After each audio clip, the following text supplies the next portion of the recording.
ہر قسم کے شرعی، روحانی اور جسمانی مسائل اور وظائف کے لیے دارالعمل یوٹیوب چینل سبسکرائب کیجیے اور بیل آئیکن بھی پریس کریں تاکہ ہر ویڈیو آپ تک بآسانی پہنچ سکے۔ الحمد للہ رب العالمین والعاقبۃ للمتقین والصلاة والسلام علی سید الانبیاء والمرسلین وعلی آلہ واصحابہ واتباعہ واہل بیتہ اجمعین، اما بعد فاعوذ باللہ من الشیطان الرجیم، بسم اللہ الرحمن الرحیم۔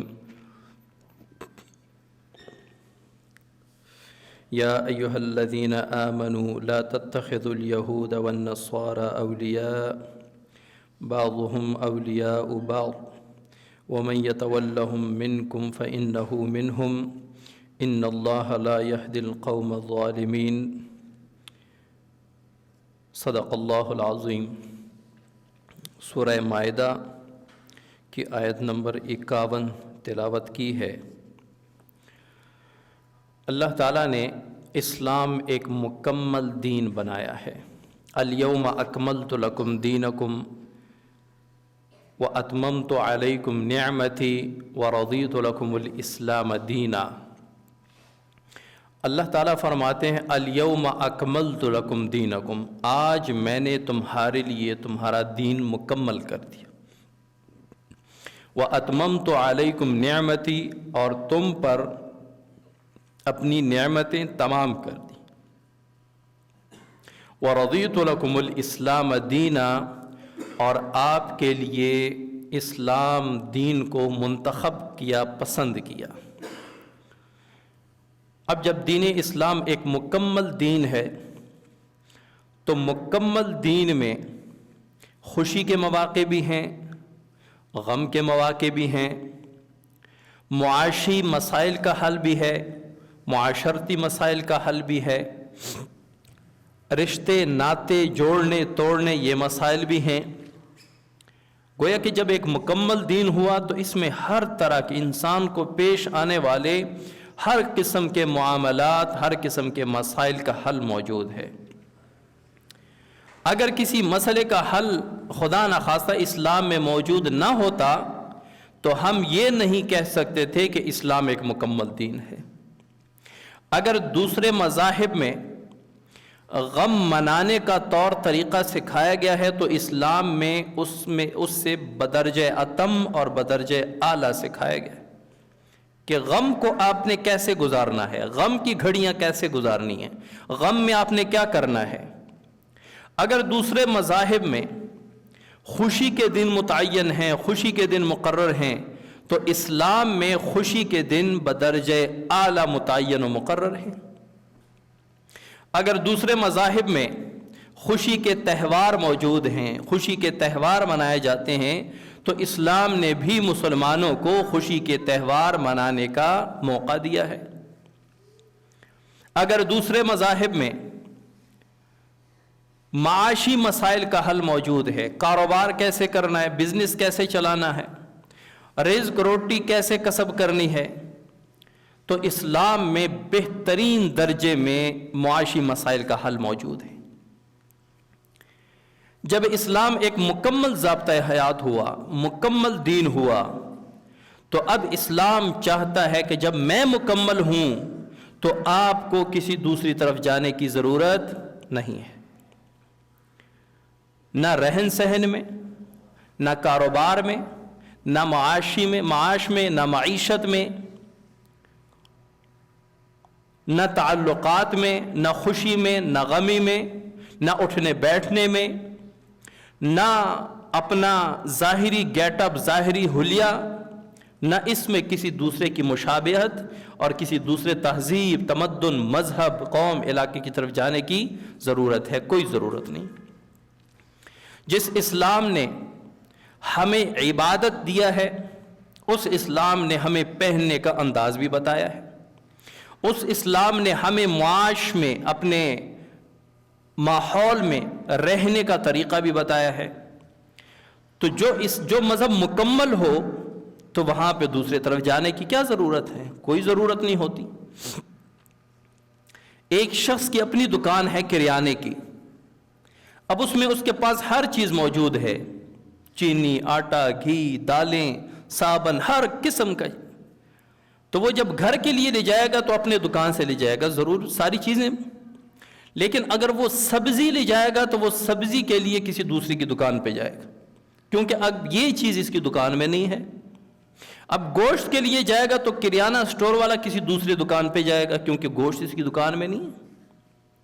لیکن جو سپر سٹور ہوتا ہے جس میں کریانے کے سامان کے ساتھ گوشت، سبزیاں، سارا کچھ موجود ہوتا ہے، تو ان کا بھی کسی دوسری طرف جانے کی ضرورت نہیں ہوتی.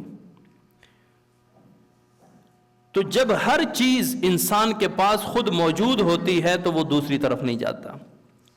تو جب اسلام میں تمام مسائل کا حل موجود ہے، تمام ضروریات کا حل موجود ہے اسلام میں، تو مسلمان کو کسی دوسرے مذہب، کسی دوسرے مسلک، کسی دوسرے تہذیب، کسی دوسری تمدن، کسی دوسری قوم کی طرف جانے کی کوئی ضرورت نہیں ہے. الیوم اکملت لکم دینکم، دین مکمل ہو گئے. جب ضرورت نہیں ہے تو اسلام بھی نہیں چاہتا کہ میرا ماننے والا کسی دوسرے کا طور طریقہ اختیار کرے، میرا ماننے والا کسی غیر مذہب کی تشبیہ اختیار کرے. آپ صلی اللہ علیہ وسلم کی حدیث مبارک، من تشبہ بقوم فہو منہم، جس نے کسی قوم کی مشابہت اختیار کی، بات چیت میں، رہن سہن میں، کپڑے میں، لباس میں، کھانے پینے میں، عبادات میں، کسی بھی چیز میں، کسی بھی عمل میں کسی دوسرے مذہب کی مشابہت کر دی، فہو منہم، وہ اسی مذہب میں ہی سے شمار کیا جائے گا. ملا علی قاری رحمۃ اللہ علیہ نے لکھا ہے اس کی تفصیل میں کہ اس کا مطلب یہ ہے کہ جو کسی کے ساتھ برائی میں مشابہت کرے تو وہ قیامت کے دن انہی لوگوں کے ساتھ ہوگا جن کی برائی میں یہ مشابہت کرتا تھا. اور اگر کوئی خیر کے کام میں کسی کی مشابہت کرتا ہے تو قیامت والے دن اسی خیر کی مشابہت کی وجہ سے اس خیر والے لوگوں کے ساتھ اٹھایا جائے گا. اب ایک بندہ عام آدمی ہے، کاروباری ہے، ڈرائیور ہے، لیکن وہ اپنا لباس سنت کے مطابق بناتا ہے، لباس علماء کے طور پہ علماء جیسا اپنا گیٹ اپ بنایا ہوتا ہے. تو اب یہ مشابہت تو کر رہا ہے، اہل خیر کی مشابہت کر رہا ہے، اچھے لوگوں کی مشابہت کر رہا ہے، تو یہ انہی میں سے ہوگا. اب ایک شخص داڑھی میں ڈیزائننگ بناتا ہے، بالوں میں ڈیزائننگ بناتا ہے، بیہودہ لباس پہنتا ہے. اب یہ شخص اس شر کے کاموں میں، اس برے کاموں کی وجہ سے کہ جو انہوں نے برے لوگوں کی مشابہت کی ہے، اس برے کام کی مشابہت کی وجہ سے یہ ان کے ساتھ اٹھایا جائے گا. تو اب بندہ خود فیصلہ کر لے کہ میں کن کے ساتھ اٹھنا چاہتا ہوں، میں اہل خیر کے ساتھ اٹھنا چاہتا ہوں یا اہل شر کے ساتھ اٹھنا چاہتا ہوں. میرا حشر انبیاء، صلحاء، صدیقین، شہداء، علماء، نیک لوگوں کے ساتھ ہو یا کفار، مشرکین، حاسدین اور فاسقین، منافقین ان کے ساتھ ہو. بندہ چاہے کہ میرا حشر کن کے ساتھ ہوگا تو اپنے انداز، اپنے لباس، اپنے اٹھنے بیٹھنے، چال چلن، اپنی معاش، معیشت، اس کو دیکھیں کہ اس میں مشابہت میں کن کی کر رہا ہوں، نیک لوگوں کی کر رہا ہوں یا برے لوگوں کی کر رہا ہوں. جن لوگوں کی مشابہت کر رہے ہیں انہی کے ساتھ اٹھنے کا پختہ یقین رکھ لیں، انہی کے ساتھ اٹھائے جائے. اب یہ تشبہ کیا ہے کہ کسی کی طرح اپنے آپ کو بنانا، مشابہت جسے کہتے ہیں کہ میں ان کی مشابہت کرتا ہوں. اسلام نے اس کو شروع سے منع فرمایا ہے، اور صرف برے کاموں میں نہیں، اچھے کاموں میں بھی کفار، منافقین، فساق سے اپنے آپ کو مشابہت سے منع فرمایا ہے. طہارت لے لیں، جب آپ صلی اللہ علیہ وسلم مدینہ منورہ تشریف لے گئے تو وہاں کے جو یہودی تھے ان کی عورتیں تو بیٹھ کر پیشاب کرتی تھی لیکن مرد کھڑے ہو کر پیشاب کرتے تھے. آپ صلی اللہ علیہ وسلم نے مسلمانوں کو، صحابہ کو ان کی مشابہت سے منع کرنے کے لیے فرمایا کہ تم بیٹھ کر پیشاب کیا کرو. تو پھر کیا ہوا؟ یہودیوں نے طنز شروع کر دیا کہ دیکھو عورتوں کی طرح بیٹھ کے پیشاب کرتی. عورتوں کی طرح پیشاب کرتے ہیں. آپ صلی اللہ علیہ وسلم اور صحابہ نے ان کے اس طنز کا اعتراض کی کوئی پرواہ نہیں کی، اور اسی طرح یہ تہذیب کے بھی عین مطابق ہے، ادب کے، حیا کے اور پردے کے عین مطابق ہے کہ مرد عورت دونوں بیٹھ کر پیشاب کریں. تو یہ جو کھڑے ہو کر پیشاب کرنا ہے، ایک تو عذر کی وجہ سے ہے، گھٹنوں کی تکلیف ہے، عذر میں تو بہت ساری چیزیں معاف ہو جاتی ہیں شرعاً، لیکن بغیر عذر کے اپنے پینٹ شرٹ کی وجہ سے، لباس کی وجہ سے جو کھڑے ہو کر پیشاب کرتے ہیں، تو ان کو یہ پتہ ہونا چاہیے کہ یہ مدینہ منورہ کے جو یہودی تھے وہ کھڑے ہو کر پیشاب کرتے تھے، اور ان کو دیکھ کر آپ صلی اللہ علیہ وسلم نے مسلمانوں کو منع فرمایا کہ یہودیوں کے ساتھ تشبیہ نہیں کرنی، حتیٰ کہ پیشاب کرنے میں بھی ان کے ساتھ تشبیہ نہیں اختیار کرنی، ان جیسا نہیں کرنا.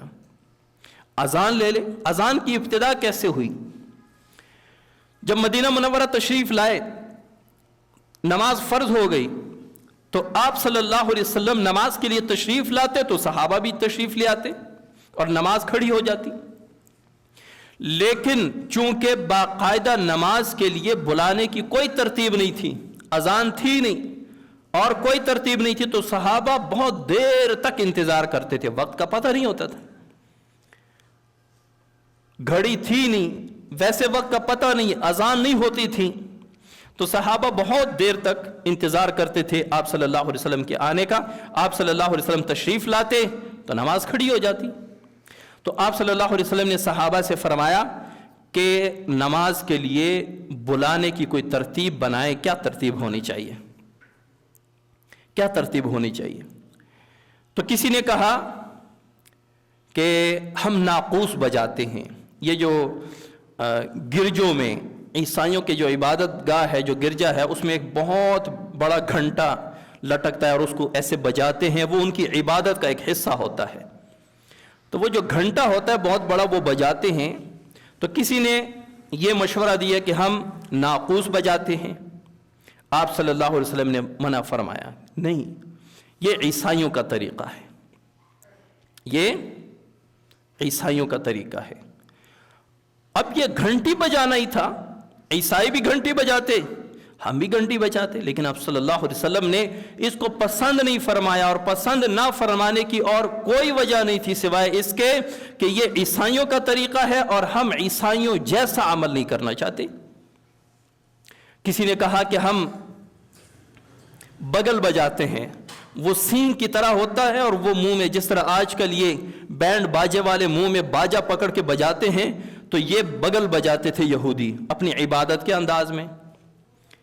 تو کسی نے اس کا مشورہ دیا کہ ہم بگل بجاتے ہیں، لوگوں کو پتہ اس کی آواز دور تک جاتی ہے، تو لوگ جو ہے وہ نماز کے لیے آ جائے کریں گے. آپ صلی اللہ علیہ وسلم نے فرمایا نہیں، یہ یہود کا طریقہ ہے، ہم یہودیوں جیسا عمل نہیں کرنا چاہتے. اب وہ گھنٹا عیسائیوں کے ساتھ مشابہ تھی، آپ صلی اللہ علیہ وسلم نے منع فرما دیا. بگل یہ یہودیوں کے ساتھ مشابہت تھی، آپ صلی اللہ علیہ وسلم نے منع فرما دیا. پھر ایک نہ کہ ہم آگ جلائیں گے تو آگ کا شعلہ یا دھواں جائے گا، لوگوں کو پتہ چلے گا. آپ صلی اللہ علیہ وسلم نے نہیں، یہ مجوس کا طریقہ، یہ مجوسیوں کا طریقہ ہے. مجوس جو آگ کی عبادت کرتے ہیں، اہل فارس. تو یہ صحابہ اسی طرح اس فکر میں چلے گئے، اس فکر میں چلے گئے اپنے گھروں کو. ایک صحابی نے رات کو خواب دیکھا، خواب میں کوئی عین اذان کے الفاظ سنا رہا ہے، اللہ اکبر اللہ اکبر اللہ اکبر اللہ اکبر اشہد ان لا الہ الا اللہ، آخر تک. تو جب صبح ہوئی، آپ صلی اللہ علیہ وسلم کی عادت مبارکہ تھی کہ فجر کے بعد آپ صلی اللہ علیہ وسلم اگر خواب دیکھا ہو تو خود صحابہ سے بیان فرماتے تھے، یا صحابہ بھی آپ صلی اللہ علیہ وسلم کو خواب وہ فجر کے بعد سنایا کرتے تھے. اور یہ قاعدہ بھی ہے، آپ خود بھی یاد رکھیں کہ جب بھی کوئی اچھا خواب دیکھو یا جیسا کیسا بھی خواب دیکھو، آپ کو لگے کہ یہ کوئی اہم خواب ہے، اچھا ہے، برا ہے، جیسے بھی ہے، اگر سنانا ہے ایک تو نیک آدمی کو سناؤ جس پر آپ کو اعتماد ہو، دوسرے نمبر پہ فجر کے وقت سناؤ، صبح کے وقت سناؤ. یہ نہیں کہ ظہر کے بعد، عصر، مغرب، عشاء کے بعد سنا رہے ہیں، فجر کے بعد سنائیں، صحیح وقت جو ہے. تو جب یہ صحابی آئے، تشریف لائے، تو نماز کے بعد انہوں نے عرض کی، یا رسول اللہ، میں نے رات کو یہ الفاظ کسی سے سنے کہ اذان اس طرح آپ لوگوں کو نماز کے لیے بلایا کریں، اللہ اکبر اللہ اکبر۔ جب اس صحابی نے یہ الفاظ بتائے، حضرت عمر بن خطاب رضی اللہ تعالیٰ عنہ نے فرمایا، اے اللہ کے رسول، اللہ کی قسم میں نے بھی خواب میں یہی الفاظ سنے ہیں۔ تو آپ صلی اللہ علیہ وسلم نے فرمایا کہ بس بلال، ان صحابی سے یہ الفاظ یاد کر لو اور پھر جا کے اذان دو۔ حضرت بلال رضی اللہ تعالیٰ عنہ نے وہ اذان کے الفاظ یاد کیے اور اسی طرح اذان تب سے اب تک آ رہی ہے۔ تو اذان اللہ اکبر سے شروع ہوتی ہے اور لا الہ الا اللہ پہ ختم ہوتی ہے۔ آپ صلی اللہ علیہ وسلم سے یہ اذان آ رہی ہے۔ تب دیکھیں اذان میں رسول اللہ صلی اللہ علیہ وسلم نے، نماز کے بلانے میں رسول اللہ صلی اللہ علیہ وسلم نے نہ یہود کی مشابہت کی، نہ نصارہ کی اور نہ مجوسیوں کی۔ حالانکہ نماز کے لیے بلانا ہے، کوئی کہے کہ بس نماز نیک کام کے لیے اگر ان کا طریقہ اختیار کر لیں تو کیا ہو گیا، نہیں کرنا، رسول صلی اللہ علیہ وسلم نے منع فرما دیا۔ تو اب اذان میں، نماز میں نبی علیہ السلام نے دوسروں کی مشابہت سے منع فرمایا۔ ایک صحابی ٹیک لگا کر نماز پڑھ رہے تھے، کسی عذر کی وجہ سے پڑھ رہے ہوں گے، تو آپ صلی اللہ علیہ وسلم نے فرمایا کہ ٹیک لگا کر نماز نہ پڑھے، یہ یہودیوں کا طریقہ ہے، یہودی ٹیک لگا کر نماز پڑھتے ہیں۔ تو آپ صلی اللہ علیہ وسلم نے کتنے کاموں میں، عقیقہ دیکھ لیں، عقیقہ جو بچہ پیدا ہوتا ہے، اگر لڑکا ہے تو اس کے لیے 2 بکرے، لڑکی ہے تو اس کے لیے 1 بکرا بطور عقیقہ ذبح کیا جاتا ہے۔ تو مشرکین کفار کیا کرتے تھے، جب وہ عقیقہ تب بھی ہوتا تھا، تب بھی اپنے بچے کے، عقیقے کے نام پہ تو نہیں ہوتا تھا لیکن بچے کے لیے تب بھی جانور ذبح کیا جاتا تھا، اور جانور کو ذبح کر کے اس کے خون کو بچے کے سر میں لگاتے تھے، بچے کے سر پہ لگاتے تھے، اور یہ باور کرائیں کہ یہ جانور جو ہے اس بچے کی عافیت کے لیے ہم نے ذبح کیا ہے، تو اس کا خون اس کے سر پہ لگاتے تھے۔ آپ صلی اللہ علیہ وسلم نے امت کو منع فرما دیا، صحابہ کو منع فرما دیا کہ آپ نے یہ عمل نہیں کرنا، یہ کفار کا طریقہ ہے، کفار کے ساتھ مشابہت نہیں کرنی، اگر تم نے کچھ کرنا ہی ہے تو بچے کے سر میں خوشبو لگا دیا کریں۔ اب اسلام نے خوبصورت اس کا متبادل بتا دیا۔ اب اسلام دوسروں کی تشبہ، دوسروں کی مشابہ سے منع کر رہا ہے اور خود اس کا متبادل دے رہا ہے، خود اس کا ریپلیسمنٹ دے رہا ہے۔ اور آپ صلی اللہ علیہ وسلم نے پگڑی میں، یہ جو ہمارے اکثر حضرات ہوتے ہیں ان کے لیے مسئلہ ہے کہ پگڑی یہود کا طریقہ تھا بغیر ٹوپی کے پگڑی ویسے سر پہ باندھنا۔ آپ صلی اللہ علیہ وسلم نے فرمایا کہ تم ٹوپی اور پگڑی دونوں استعمال کیا کرو، پہلے ٹوپی پھر پگڑی۔ کبھی کسی عالم کو آپ نہیں دیکھیں گے کہ بغیر ٹوپی کے اس نے ویسے پگڑی باندھی ہو۔ تو آپ صلی اللہ علیہ وسلم نے پگڑی باندھنے میں بھی ان سے تشبیہ سے منع فرما دیا کہ نہیں کرنا۔ داڑھی میں کسی صحابی نے عرض کیا، رسول اللہ، یہود جو ہیں وہ داڑھی کو رنگنے کو بہت برا سمجھتے ہیں، داڑھی کے رنگنے کو بہت، مہندی، خضاب، جس قسم کی چیز بھی ہو، یہود میں یہ بہت بڑا گناہ ہے۔ تو آپ صلی اللہ علیہ وسلم نے فرمایا کہ تم داڑھی کو رنگا کرو۔ اب ایک نیچرل کلر ہے، پہلے کالی تھی پھر سفید ہو گئی، لیکن رسول اللہ صلی اللہ علیہ وسلم کو جب یہ بتایا گیا کہ یہود داڑھی رنگنے کو برا سمجھتے ہیں، تو آپ صلی اللہ علیہ وسلم نے صحابہ سے فرمایا کہ تم اپنے داڑھی کو رنگا کرو۔ داڑھی کو رنگنے کی بہترین چیز جو ہے وہ مہندی ہے، اور مہندی نہیں ہے تو براؤن کلر لگا لیں۔ کالے کلر سے منع فرمایا 40 سال سے پہلے، 40 سال کے بعد اس کو منع فرما دی۔ مجاہد کے لیے جائز ہے، یہ 40 سال سے کم کے لیے جائز ہے۔ باقی جو بالکل پیور بلیک کلر لگاتے ہیں یہ حرام ہے، گناہ ہے، سخت گناہ ہے۔ تو آپ صلی اللہ علیہ وسلم ایک دوسری حدیث میں آپ صلی اللہ علیہ وسلم نے فرمایا کہ یہود و نصارہ کی مخالفت کرو، کیسے؟ داڑھی کو بڑھاؤ، مونچھوں کو کتراؤ۔ ہمارے بعض احباب کیا کرتے ہیں، داڑھی کو منڈوا کے مونچھیں بڑی بڑی رکھ لیتے ہیں۔ آپ صلی اللہ علیہ وسلم نے باقاعدہ حدیث میں فرمایا کہ داڑھی بڑھاؤ، بڑھانی کتنی ہے؟ ایک مشت ہے تو اس کو کترنا بہتر ہے، اس کو کترنا بہتر ہے۔ ایک مشت سے کم گناہ ہے، ایک مشت سے بڑھ جائے تو بہتر ہے کہ ایک مشت پہ لا کے اس کو کاٹ دو اور مونچھیں کم کر دو۔ تو یہ آپ صلی اللہ علیہ وسلم نے، اور اسی حدیث میں فرمایا کہ یہود و نصارہ کی مخالفت کرو۔ وہ کیا کرتے ہیں؟ وہ داڑھی کم کرتے ہیں، مونچھیں بڑھاتے ہیں۔ تو آپ صلی اللہ علیہ وسلم نے کتنے کاموں میں ہر ایک عبادت میں، ہر کام میں آپ صلی اللہ علیہ وسلم نے اس سے منع فرمایا ہے۔ اب روزہ لے لیں، یہود وہ بھی روزہ رکھتے تھے۔ اللہ تعالیٰ قرآن میں فرماتے ہیں کتب علیکم الصیام کما کتب علی الذین من قبلکم لعلکم تتقون، تم پر روزے فرض کیے گئے جیسے تم سے پہلے امت پر فرض کیے گئے۔ تو اس کا مطلب ہے کہ پہلی امتوں پر بھی روزے فرض تھے، لیکن اس طرح نہیں کہ رمضان المبارک کے 30 روزے، مختلف تھے روزوں کی فرضیت اور ان کا طریقہ کار۔ اب آپ صلی اللہ علیہ وسلم نے فرمایا کہ یہودی جو تھے وہ سحری نہیں کرتے تھے، لیکن تم سحری کیا کرو۔ اب مسلمان کے لیے سحری کو مستحب قرار دیا، کیوں؟ تاکہ یہودیوں سے مشابہت نہ آئے۔ اب دیکھیں یہودیوں سے مشابہت کو ختم کرنے کے لیے آپ صلی اللہ علیہ وسلم کیسے احکامات فرما رہے ہیں، نہ روزے میں۔ اور اسی طرح آپ محرم الحرام کا جو روزہ ہے، یوم عاشورہ کا، 10 محرم کا، آپ صلی اللہ علیہ وسلم مدینہ منورہ تشریف لے گئے، دیکھا تو یہودیوں نے روزہ رکھا ہوا تھا۔ آپ صلی اللہ علیہ وسلم نے فرمایا کس چیز کا روزہ؟ فرمایا یہودیوں نے کہا کہ یہ ہم شکرانے کے طور پہ رکھتے ہیں کہ موسیٰ علیہ السلام کو اس دن اللہ تعالیٰ نے فرعون اور اس کی لشکر سے نجات عطا فرما دی، دریا میں راستے بن گئے اور فرعون کا لشکر وہاں پہ غرق ہو گیا، تو ہم شکرانے کے طور پہ 10 محرم کا روزہ رکھتے۔ تو آپ صلی اللہ علیہ وسلم نے کیا فرمایا کہ تم بھی روزہ رکھو، لیکن 9ویں محرم کا اس کے ساتھ ملا کے، اگر 9 کا نہیں یا تو 11 محرم کا روزہ ساتھ ملائیں۔ 10 محرم کا روزہ رہے گا شکرانے کے طور پر، لیکن 9 یا 11 کا روزہ کیوں ساتھ ملایا؟ تاکہ یہود کے ساتھ مشابہت نہ آئے۔ آپ صلی اللہ علیہ وسلم نے کتنی پابندی فرمائی کہ کسی بھی عمل میں، کسی بھی عبادت میں، کسی بھی رہن سہن کے طریقے میں یہود و نصارہ، مجوسیوں، ہندوؤں، غیر مسلموں، کفار مشرکین سے کسی درجے میں بھی مشابہت نہ آئے، مسلمان اس کے ساتھ ایک جیسا نہ لگے، تشبیہ نہ آئے۔ کتنی عبادات اب اللہ تعالیٰ اس آیت میں فرماتے ہیں۔ اچھا، حضرت ابو موسیٰ اشعری رضی اللہ تعالیٰ عنہ، ان کے پاس ایک کاتب تھا، یہودی کاتب تھا، غالباً یا عیسائی تھا۔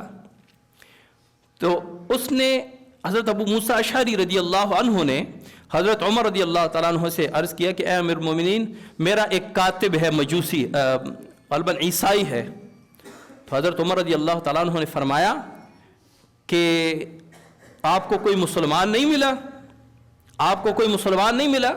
تو ابو موسیٰ اشعری رضی اللہ تعالیٰ عنہ کیا فرمایا؟ جو آج کل کے لوگ ایک رخصت اور ایک مصلحت سمجھتے ہوئے کہتے ہیں کہ بھئی میں نے کون سا اس کے مذہب کو فالو کرنا ہے، یا میں نے کون سا اس کے دین پہ جانا ہے، چلنا ہے، یا میں نے کون سا اس کا کلمہ پڑھنا ہے۔ وہ اپنے کام سے کام رکھتا ہے، اس کا اپنا دین، میرا اپنا دین، بس میرا کو کام کر رہے ہیں۔ تو یہ ابو موسیٰ اشعری رضی اللہ تعالیٰ عنہ نے یہی عرض کیا کہ امیر المومنین، وہ اپنے دین پر چلے، میں اپنا اس سے کام لیتا ہوں، میں نے اپنے دین پہ چلنا ہے۔ تو حضرت عمر رضی اللہ تعالیٰ عنہ نے فرمایا کہ میں اس کی عزت کیوں کروں جس کو اللہ نے ذلیل کیا ہے، میں اس کا احترام کیوں کروں جس کو اللہ تعالیٰ نے ذلیل کیا ہے، میں اس کے بجائے کسی مسلمان کو کیوں نہیں رکھتا۔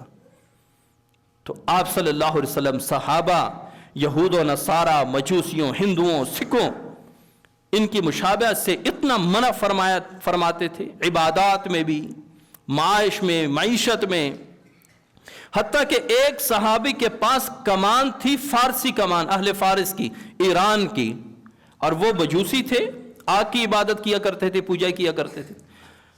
تو آپ صلی اللہ علیہ وسلم نے فرمایا یہ کیا پکڑا ہوا ہے؟ تم عربی کمان پکڑو جس کی وجہ سے اللہ تعالیٰ نے تمہیں شون و شوکت عطا فرمائی ہے، یہ تو نے کیا پکڑا ہوا ہے؟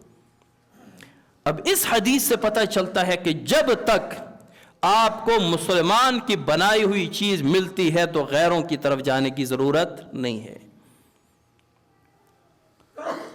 جب تک صحیح پیور مسلمانوں کی چیز بنی ہو، اللہ تعالیٰ مسلمانوں کو اتنی طاقت اور اتنی دیانت دے کہ وہ صحیح چیز بنائے اور بنائے صحیح۔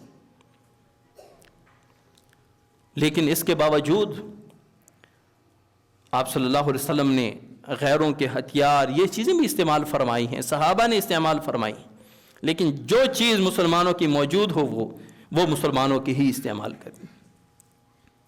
تو مشابہت سے آپ صلی اللہ علیہ وسلم نے منع فرما دیا. اور یہاں پہ دوستیاں لگائے بیٹھے ہوئے ہیں عیسائیوں سے، یہودیوں سے، مجوسیوں سے، غیر مسلموں سے، مشرکوں سے. میرا ایک کرسچن دوست ہے، میرے ایک فلاں دوست ہے. جس طرح اللہ تعالیٰ نے قرآن میں نماز کے بارے میں فرمایا ہے اقیم الصلاۃ، نماز ادا کرو، جس طرح اللہ تعالیٰ نے سود سے منع فرمایا ہے، جس طرح اللہ تعالیٰ نے جھوٹ سے منع فرمایا ہے، زنا و بدکاری و شراب سے منع فرمایا ہے، اسی طرح اللہ تعالیٰ نے یہود و نصارہ کے ساتھ دوستی سے منع فرمایا ہے. واضح آیت سورہ مائدہ کی آیت نمبر 51 ہے، یا ایھا الذین آمنوا، اے ایمان والو، لا تتخذوا الیہود والنصارى اولیاء، اے ایمان والو یہود و نصارہ کو اپنا دوست نہ بناؤ، یہود و نصارہ کو اپنا دوست نہ بناؤ. بعضهم اولیاء بعض، وہ آپس میں ایک دوسرے کے دوست ہیں، آپ کے دوست کبھی نہیں ہو سکتے. ایک دوسری آیت میں اللہ تعالیٰ فرماتے ہیں حتیٰ تتبع ملتہم، وہ آپ کے دوست بن ہی نہیں سکتے جب تک آپ ان کے دین پہ نہ چلنے لگ جائیں. جب آپ اسلام چھوڑ کر ان کا دین اختیار کریں گے تب وہ آپ سے پکی ٹھکی دوستی کریں گے، ورنہ منافقت سے چلیں گے وہ آپ کے کبھی دوست ہو ہی نہیں سکتے. آج کا مسلمان کہتا ہے وہ اتنا مجھ سے محبت کرتا ہے، مخلص ہے، میرے مسلمان مجھے دھوکہ دے جاتے ہیں، لیکن وہ دھوکہ نہیں دیتا.